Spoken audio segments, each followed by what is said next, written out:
الحمد لله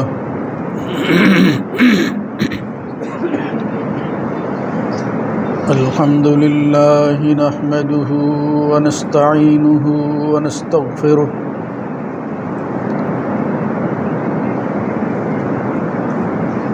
ونعوذ بالله من شرور أنفسنا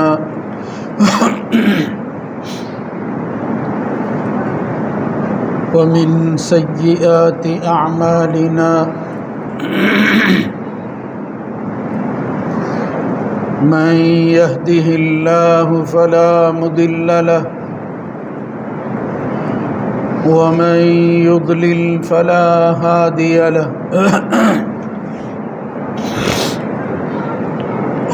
وأشهد أن لا إله إلا الله وحده لا شريك له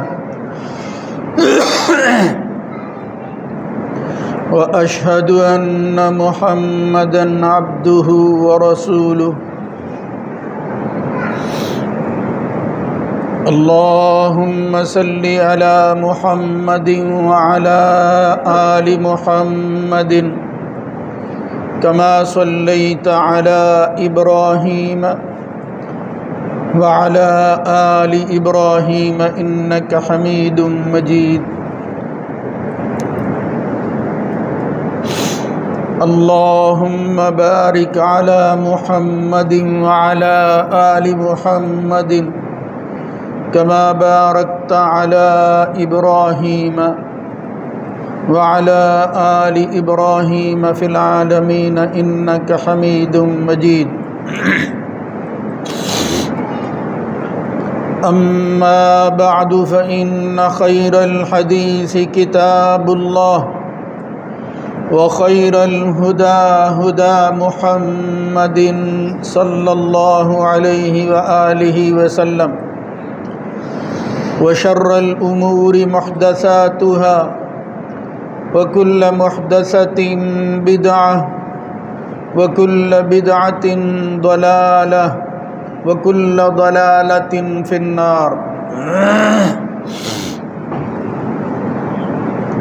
رب أعوذ بك من همزات الشياطين من همزه ونفخه ونفثه يا أيها الذين آمنوا اتقوا الله حق تقاته ولا تموتن إلا وأنتم مسلمون يا أيها الناس اتقوا ربكم الذي خلقكم من نفس واحدة وخلق منها زوجها وبث منهما رجالا كثيرا ونساء واتقوا الله الذي تساءلون به والأرحام إن الله كان عليكم رقيبا يا أيها الذين آمنوا اتقوا الله وقولوا قولا سديدا يصلح لكم أعمالكم ويغفر لكم ذنوبكم ومن يطع الله ورسوله فقد فاز فوزا عظيما رب اشرح لي صدري ويسر لي أمري واحلل عقدة من لساني يفقه قولي إن الذين كفروا ويصدون عن سبيل الله والمسجد الحرام الذي جعلناه للناس سواء العاكف فيه والباد ومن يرد فيه بإلحاد بظلم نذقه من عذاب أليم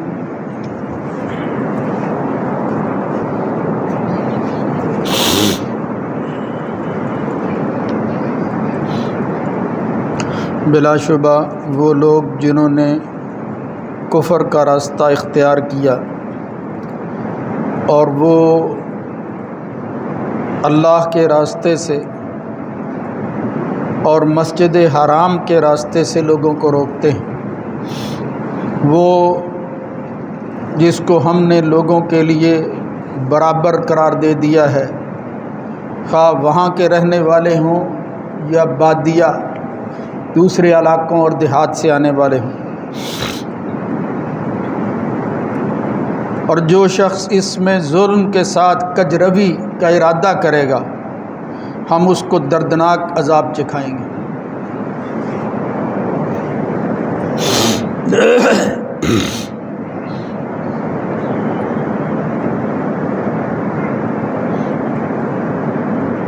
اللہ رب العزت کی حمد و ثنا کے بعد درود و سلام سید الرسل خاتم النبیین جناب محمد الرسول اللہ صلی اللہ علیہ وآلہ وسلم کی ذات گرامی پر۔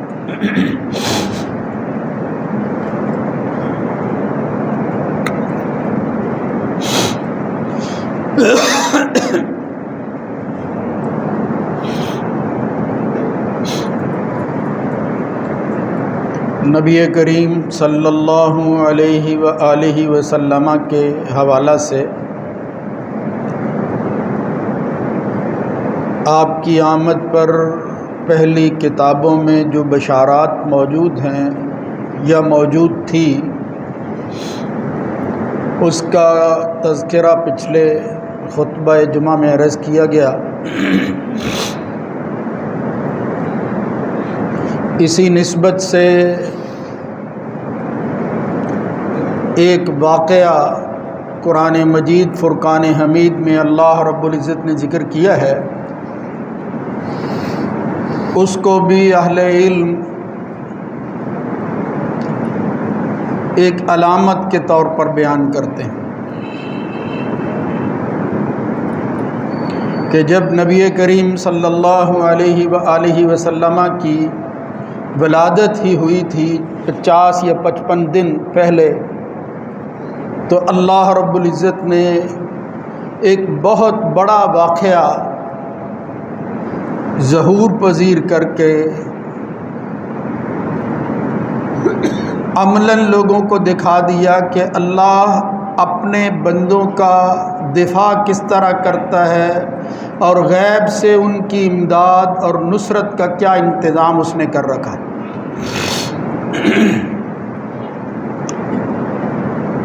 یہ واقعہ حادثہ فیل یا واقعہ اصحاب فیل کے نام سے مشہور ہے۔ قرآن مجید کے آخری پارہ میں ایک سورت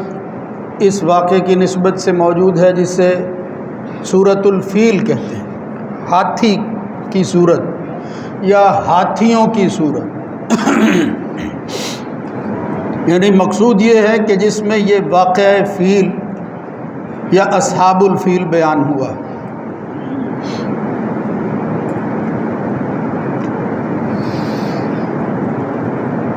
اس سے پہلے اس کی نسبت جو ہے وہ سمجھ لینی چاہیے کہ اس جہان میں اللہ رب العزت نے سب سے پہلے اپنی عبادت کے لیے جس مقام کو تعمیر کروایا وہ یہی بیت اللہ اور مسجد حرام تھی۔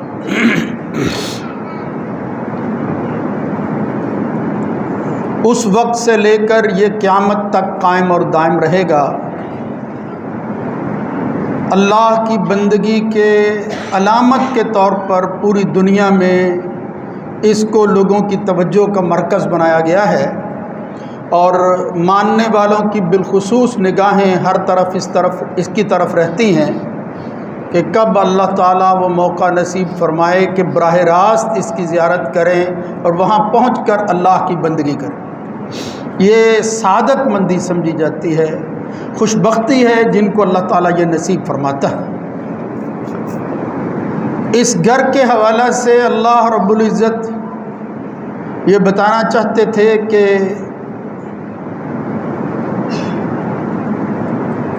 اس کی مساوات کا تقاضا یہ ہے کہ اس کی تولیت پر فخر نہ کیا جائے، اس کے نام کو بیچا نہ جائے۔ جہاں تک اس کی حفاظت کا مسئلہ ہے وہ اللہ رب العزت ایسے انتظامات فرمائے گا کہ اس کی حفاظت ہوتی رہے گی، اور اس کے لیے یہ علامت تھی کہ اللہ ایسے بندے پیدا کرے گا جس طرح کہ اپنے آخری نبی محمد الرسول اللہ صلی اللہ علیہ وسلم کو جو بعد میں نبی بنے وہ پیدا کیا، اور پھر علامت کے طور پر لوگوں کے سامنے یہ بات رکھی کہ اس کے آباء و اجداد میں سے دو جلیل القدر پیغمبروں نے جب اس کی بنیادوں سے اس کی عمارت کھڑی کی تھی تو اس وقت ایک دعا کی تھی، ربنا وابعث فیہم رسولا منہم یتلو علیہم آیاتک ویعلمہم الکتاب والحکمت ویزکیہم انک انت العزیز الحکیم۔ دیگر دعاؤں کے ساتھ یہ بھی ایک دعا تھی بالخصوص کہ یا اللہ تیرا گھر تیرے حکم کے مطابق تو ہم نے بنا دیا ہے، اب اس کی آبادی کا انتظام کر اور اس کی رہبری کسی ایسے کے سپرد کر جو اس کا حق ادا کر سکے۔ رسولا منہم یتلو علیہم آیاتک ویعلمہم الکتاب، کتاب و حکمت کے ذریعے یہ تزکیہ نفوس کرتے ہوئے ایسے لوگوں کو یہاں لا کر جو ہے وہ تیری بندگی کے لیے جمع کرے جو یہ کام رسماً نہ کرے، رسماً نہیں۔ اس وقت کے لوگ جو اپنے آپ کو اس کا رکھوالا سمجھتے تھے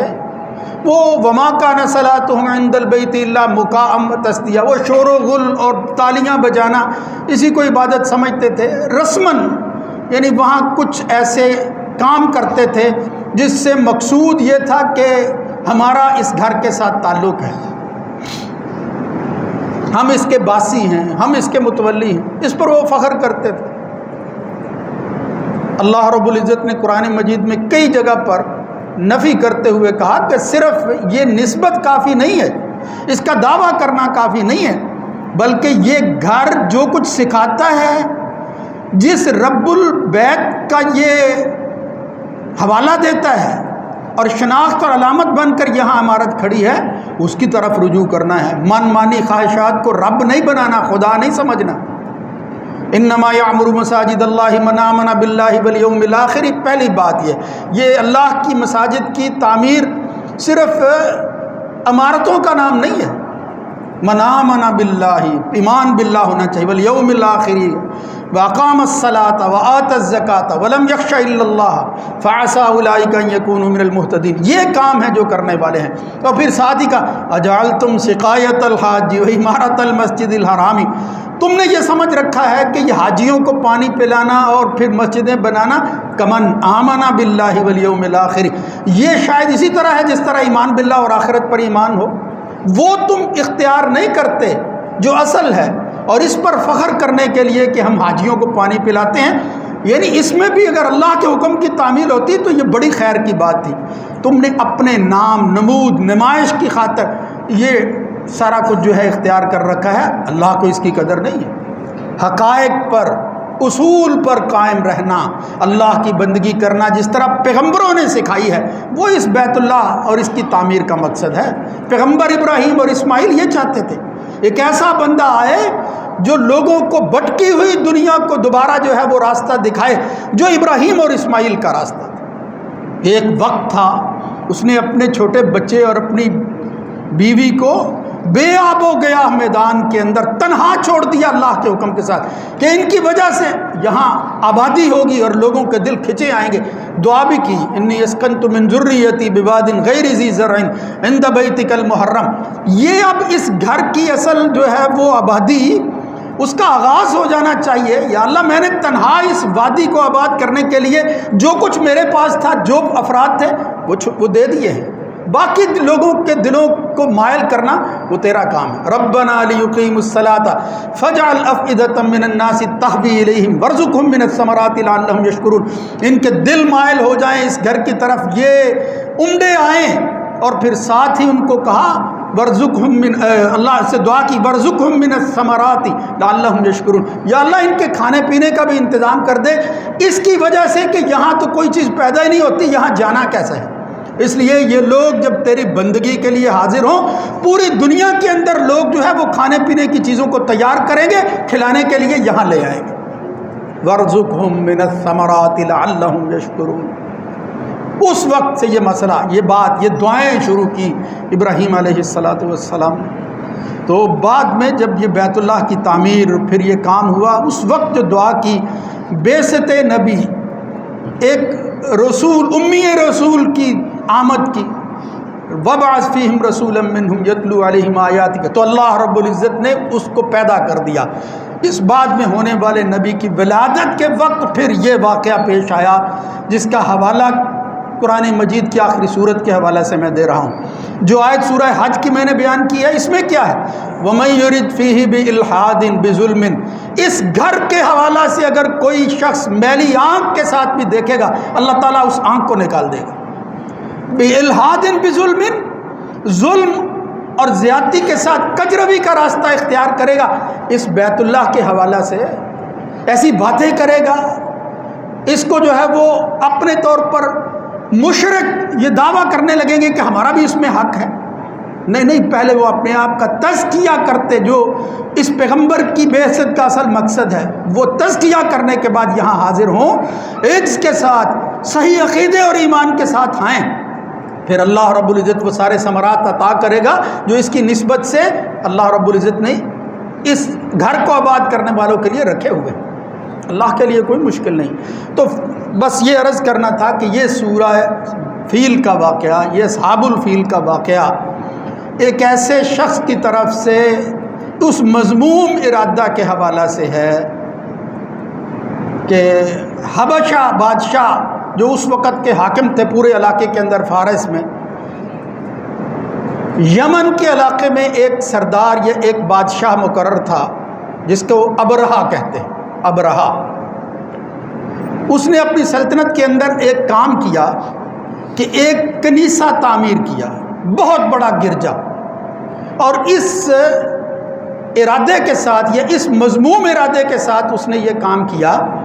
کہ یہ جو بیت اللہ ہے، یہ اللہ کا نام، یہ جو قریشی اپنے آپ کو اس کا متولی بنائے ہوئے ہیں، یہ عرب جس پر فخر کرتے ہیں، یہ کام میں کیوں نہ کروں؟ کوئی ایسی عمارت تعمیر ہونی چاہیے کہ لوگوں کی توجہ بیت اللہ سے ہٹ جائے، اس کنیسہ کی طرف ہو۔ ایسا عظیم الشان اس نے ایک محل نما جو ہے وہ گرجا تعمیر کیا، جس کی بلندی، جس کی تزئین و آرائش سونے اور چاندی کے جو ہے وہ پانیوں کے ساتھ کی گئی، وہ پتھر لگائے گئے، وہ نقش و نگاری کی گئی، جو مثال جو ہے وہ بن گئے کہ یہ ایک عمارت تعمیر ہوئی ہے۔ اس کا مقصد تھا کہ لوگ ادھر آئیں گے اور وہ کام جو بیت اللہ میں کیا جاتا ہے ادھر آ کر کریں۔ یہ ارادہ تھا۔ معاشی اعتبار سے، مذہبی حوالے سے وہ یہ چاہتا تھا کہ یہ قریشیوں کا جو بیت اللہ کے ساتھ تعلق ہے، لوگ اس کو فراموش کر کے اس میرے گرجے کی طرف آئیں، یہاں جو ہے وہ مال اکٹھا ہو، اقتصادی حوالے سے یہاں لوگوں کا مال اکٹھا ہو، یہاں لوگ جو ہے وہ مل کر اپنی وہ انویسٹمنٹ کریں گے، پیسہ لگائیں گے، یہاں لوگوں کو فائدہ ہوگا۔ یعنی یہ اس کے ساتھ ساتھ مذہبی فائدہ بھی تھا کہ وہ ایک گرجے کے اندر جو ہے وہ عبادت کریں گے۔ کہتے ہیں کہ اتنا بڑا تھا وہ گرجا اور اس کی عمارت کہ اس کو دیکھنے کے لیے جو آدمی اپنا سر اٹھاتا اس کی ٹوپی زمین پر گر جاتی تھی، لہذا اس کو کہا جاتا تھا کلیس۔ یہ لوگوں کی چادریں، ٹوپیاں، سر پر رکھی ہوئی چیز گرانے والی عمارت ہے، ایک نشان بن گیا تھا، شناخت ہو گئی تھی، کلیس اسے کہا جاتا تھا۔ مگر عمارتیں انسان خواہ کتنی بھی بنا لے، اس کے اندر اگر نیت کا وہ اخلاص موجود نہ ہو جو اللہ کو مطلوب ہے، تو گھروں کی آبادی خواہ وہ اس کے نام پر ہی کیوں نہ بنائے گئے ہوں، وہ اس وقت تک ممکن نہیں ہے جب اللہ رب العزت لوگوں کے دلوں کو ان کی طرف مائل نہ کرے، دل نہ جو ہے وہ جھکیں۔ وہ عمارت خواہ کسی طرح کی بھی ہو، لیکن لوگوں کے دل جو ہیں وہ اس کی طرف مائل ہوں، اس نسبت کے ساتھ کہ یہ عمارت جو ہے یہ اللہ کی یاد کو، اس کے قرب کو جو ہے وہ یقینی بناتی ہے، اس لیے مجھے اس کی طرف حاضر ہونا ہے۔ اس کو اس بات کا خیال نہیں تھا، اس کی نگاہ وہ بڑی سطحی تھی، اور سطحیت کی وجہ سے وہ یہ سوچتا رہا کہ لوگ اب اس کی طرف آیا کریں گے، بیت اللہ تو خوبصورت نہیں ہے۔ مگر اس کا یہ مضموم ارادہ، قرآن مجید کی وہ صورت پڑھیں تو فرمایا الم تر کیف فعل ربک باصحاب الفیل الم یجعل کیدہم فی تضلیل، کس طرح خاک میں مل گیا تضلیل کا معنی ہوتا ہے گمراہ ہونا، یعنی بھٹک گیا وہ راستہ، اس کی تدبیر جو ہے وہ راستہ ہی بھول گئی، پتہ ہی نہیں چل سکا، چاہتا کچھ اور تھا، ہو کچھ اور ہی گیا۔ جب اللہ چاہتا ہے تو پھر اسی طرح اپنے حریفوں اور اپنے دشمنوں کے ارادوں کو خاک میں اس طرح ملاتا ہے جس طرح وہ ابرہہ کے ارادوں کو ملایا تھا۔ وہ اس ارادے کے ساتھ کہ جب لوگوں کی توجہ اس کنیسہ اور گرجا کی طرف نہ ہوئی، اور پھر ساتھ ہی ایک واقعہ بھی ہو گیا۔ میں یہاں یہ بھی عرض کر دوں کہ یہ اصحاب فیل یا اس واقعے سے متعلق محمد الرسول اللہ صلی اللہ علیہ وسلم سے کوئی صحیح حدیث وہ اس طرح کی ثابت نہیں ہے کہ جو اس واقعے کو اس طرح تفصیل سے بیان کرتی ہے، کوئی حدیث نہیں ہے۔ لیکن چونکہ یہ قرآن مجید کی صورت ہے،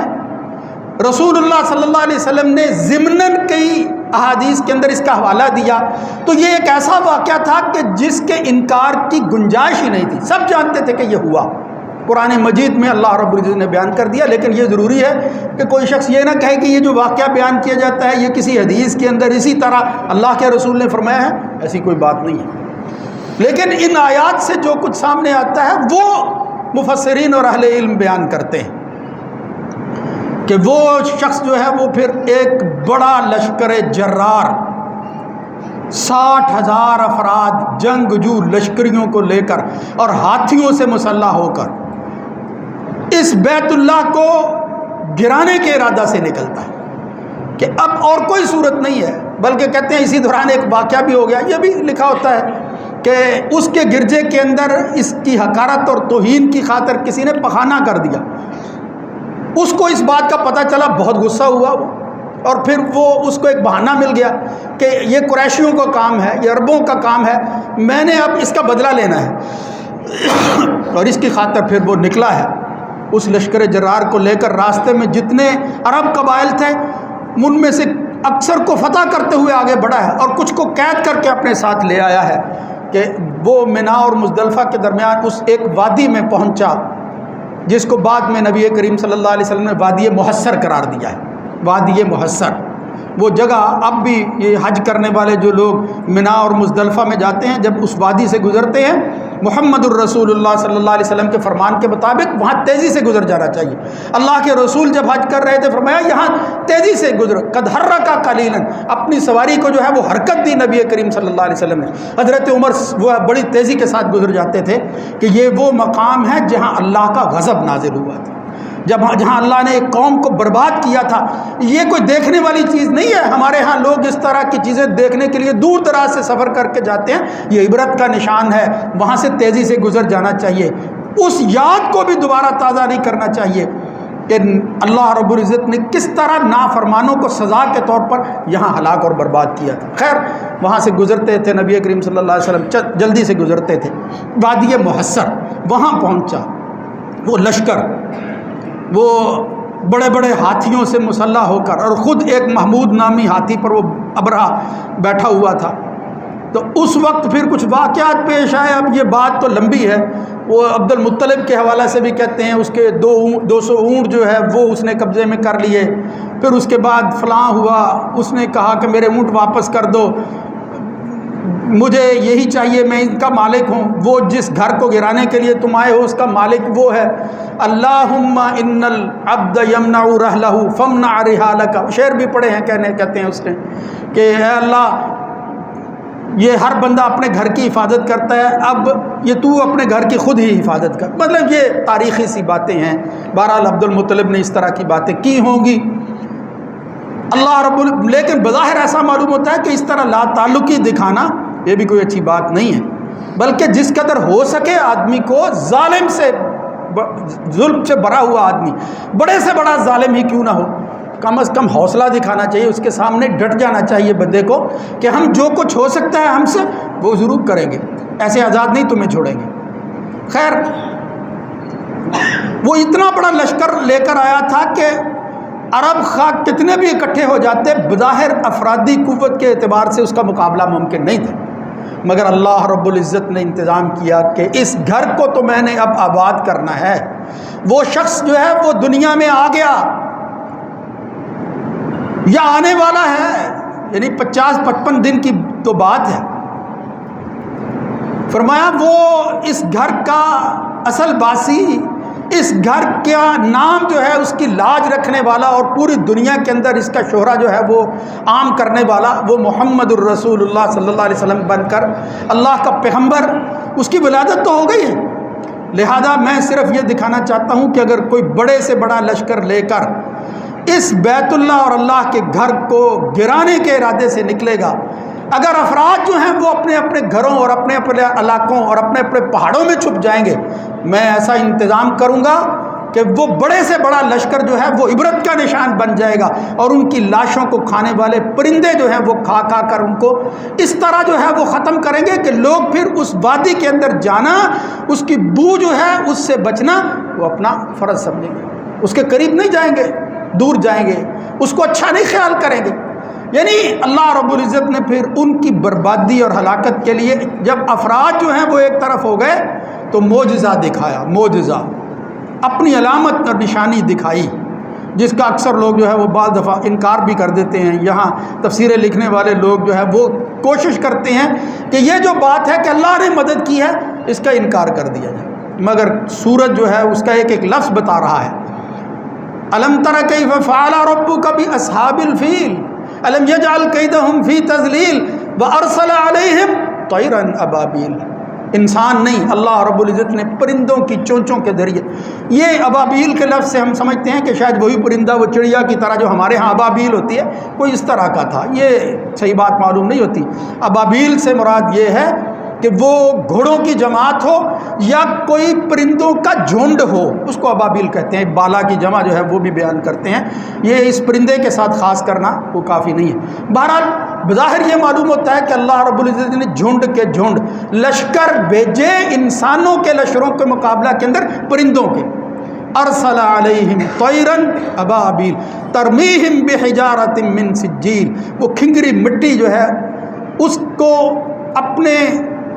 پاس اپنے منہ میں یا کسی طرح کسی جگہ لے کر وہ پھینکتے تھے اللہ کے حکم کے ساتھ،